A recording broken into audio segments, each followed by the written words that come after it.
नमस्कार, आप देख रहे हैं शाहबाद न्यूज टीवी चैनल। मेरे साथ बातचीत करने के लिए मौजूद हैं भोजपुर बक्सर एमएलसी राधाचरण सेठ जी। इनसे हम बात करेंगे 192 विधानसभा क्षेत्र संदेश एनडीए कलकत्ता सम्मेलन काफी धूमधाम से मनाया गया, लगातार जन सैलाब भी उभरा। इसी मुद्दे पर हम बातचीत करेंगे। सेठ जी से क्या कहना चाह रहे हैं? चलिए, आपका जो शाहबाद न्यूज है हमारे तरफ से शुभकामना है जी। क्या कहिएगा, जन सैलाब काफी उमड़ा हुआ था एनडीए कलकत्ता सम्मेलन में। जो संदेश के जनता बदलाव चाहती है जी, इसलिए पूरे संदेश के हर गांव से सभी जाति धर्म के लोग आए थे जी। वो लोग पूरा संदेश में चाह रहा है कि संदेश का बदलाव हो जी, परिवर्तन हो जी।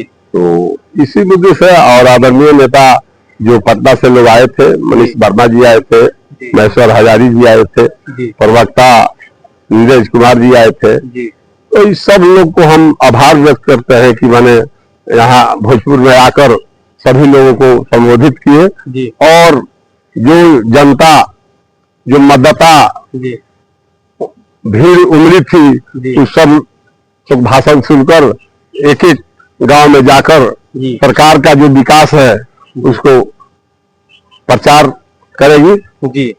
और जितना हमारे आदरणीय नेता नीतीश जी हैं जी, जितना विकास किए हैं जी, कभी न पहले हुआ है न आगे कोई भविष्य में ऐसा मुख्यमंत्री मिलेंगे प्रदेश के। तो देखिए, गरीब गुरबों से लेकर सभी लोगों को हमारे आदरणीय नेता नीतीश जी विकास चाहते हैं। इसमें न कोई पार्टी का एथी है न कोई है, सबका साथ, सबका विकास, सबका विश्वास जीतने वाले हमारे आदरणीय नेता नीतीश जी है। जो आदरणीय प्रधानमंत्री नरेंद्र भाई मोदी जी का जो मिशन है, हमारे आदरणीय नेता नीतीश जी का जो मिशन है विकास का, डबल इंजन का सरकार जो रफ्तार से विकास पकड़ रही है, इसलिए 2025 से 30 में और ज्यादा से ज्यादा विकास होगा। इसीलिए हमारे नेता ने बोले हैं कि 2025 फिर से नीतीश, यही मिशन लेकर सब लोग हमारे साथी हमारे नेता लोग चल रहे हैं। 2025 में एनडीए का पूरा बिहार में 225 सीट हम लोग लाएंगे। और चलिए, अभी हम बात कर रहे थे भोजपुर बक्सर एमएलसी राधाचरण सेठ उर्फ सेठ जी। उन्होंने कहा कि जो एनडीए कलकत्ता सम्मेलन कल मनाया गया, मैं संदेश की जनता को सबसे पहले मैं आभार व्यक्त करता हूं। साथ ही साथ जो हमारे बिहार के मुखिया है नीतीश कुमार और भारत सरकार जो मुखिया है भारत के प्रधानमंत्री नरेंद्र मोदी जी को मैं आभार व्यक्त करता हूं सर। लेकिन एक जनता पूछना चाहती है, संदेश की जनता, आखिर क्या ऐसा बात हुआ कि आप भोजपुर बक्सर के एमएलसी हैं? क्या ऐसा बात हुआ है कि आप विधायकी के चुनाव लड़ना तय कर दिए, बिगुल फूंक दिए कल से? वो तो जो आदरणीय नेता हम लोग कहे जो आदेश होगा वो हम लोग करेंगे। हम लोग नीतीश जी का सिपाही है, तो सिपाही के नाते जो हमारे नेता कहेंगे वो करेंगे। और चुनाव लड़ने का सवाल है तो बहुत लोग का इच्छा है चुनाव लड़ने का। पार्टी जिसको लड़ाएगी, एनडीए सरकार जिसको लड़ाएगी उसको हम समर्थन करेंगे, सब तरह से मदद करेंगे। और हमको भी लोग बोलेंगे तो हम लड़ने के लिए तैयार हैं। क्या चुनाव लड़ना तय है? लगभग तो तय ही है। क्या लग रहा है, बिगुल फूंक दिए? बिल्कुल नहीं, अभी तो मान लीजिए जो कलकत्ता सम्मेलन था उसके तैयारी में हम लोग लगे थे जी।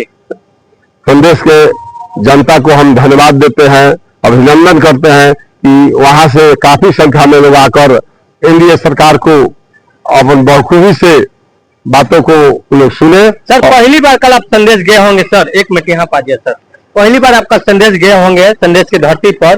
क्या लगता है वहाँ की विकास हुआ है संदेश में? नहीं, पहली बार नहीं है, बराबर जाते आते हैं। जो भी कलकत्ता सम्मेलन पहली बार मनाया गया, पहली बार अभी मनाया गया है इस चुनाव के पीरियड में।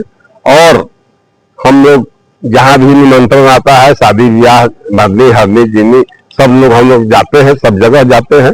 पूरे हमारा भोजपुर और बक्सर क्षेत्र है, इस नाते जो भी बुलाते हैं, गरीब गुरबा हो चाहे जो भी हो, उनके दरवाजे में जाते। विकास हुआ है, सरकार का ही मिशन है विकास का, लेकिन जितना चाहिए उतना वहां का लोग तत्पर नहीं रहे, इसलिए कुछ कम विकास हुआ है। कम विकास हुआ है, तो क्या लगता है कि आप वहां पाइएगा तो विकास होगा? प्रयास हम लोग करेंगे, कारण कि सरकार हम लोग का है तो ज्यादा से ज्यादा विकास तो होबे करेगा। संदेश हॉट हॉट सीट बनने जा रहा है अभी भी। हॉट कुछ नहीं है, जनता वहाँ हॉट है। जनता जिसको चाहेगी उसको जिताएगी, जनता जिसको नहीं चाहेगी नहीं जीतेगा। जनता ही सब कुछ है। चलिए, भोजपुर बक्सर एमएलसी राधाचरण सेठ जी हमें शाहबाद न्यूज के साथ अपना महत्वपूर्ण समय दिए थे और उन्होंने कहा कि संदेश की जनता को मैं बहुत बहुत आभार व्यक्त करता हूं। भावी विधायक राधाचरण सेठ संदेश विधानसभा का है और ऐसे ही बने शाहबाद न्यूज के साथ।